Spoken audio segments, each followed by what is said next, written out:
Hey everyone, so I'm doing an updated video on the Capresso espresso machine. So here we got the portafilter. We have our machine here. So we have our knob, which you adjust between the steam and the cups. Over on the left side, we got the power button. And then over on the right side, we have the knob for the steam control. I've had a couple people ask if mine was still working and everything. And then I've also learned a couple little tips and tricks with it and everything. So first, we need to put some water in. And you can see this is the reservoir, the cap. I got a little calcium buildup showing up there. I need to try to scrub that. But this builds up a lot of pressure. I'm going to fill up the carafe, and I'm going to fill it up just a little over the 4-cup mark. That way I have enough for the steam as well. And then we're going to pour that in. And after I pour that in, I put the lid on. I'm going to go ahead and fire it up so it can start heating, because it does take a couple of minutes to get heated up. And then by the time I get the portafilter full and everything ready, everything should be nice and hot.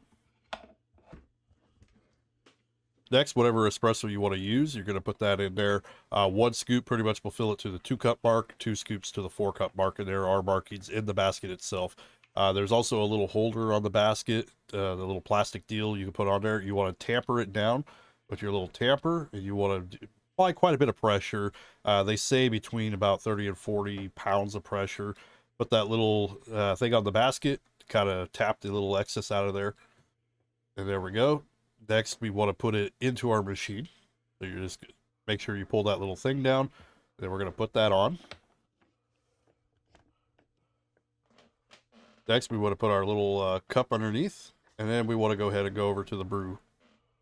Now we'll go ahead and let it brew. I am speeding this up just so the video is not super long. This is about 100 or almost 1,000% increase in speed, so it is going to take a little bit longer for this. Once it's at the marker you want, go ahead and put it back over to the steam. Next, we want to go ahead and steam our milk. Now, I found removing this rubber piece, it actually works a lot better, and I'll show you the difference here in just a moment. So we'll go ahead and just put it or submerge the steam tube into the milk. Go ahead and turn it on. It's got a lot of power.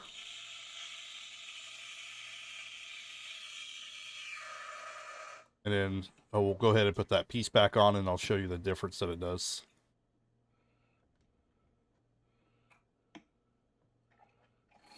It just goes a bit crazy. I prefer without it. That was one trick I learned, is just it's better without that piece. We'll go ahead and pull it back off.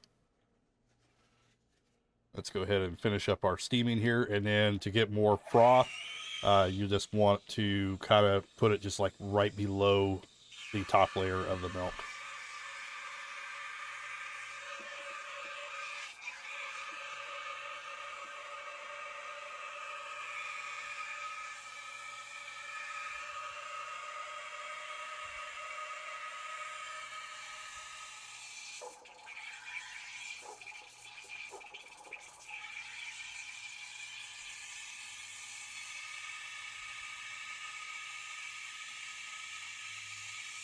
All right, now we're ready to go ahead and pour it into a cup. I don't have any espresso cups or anything, but we'll go ahead and pour that into my mug.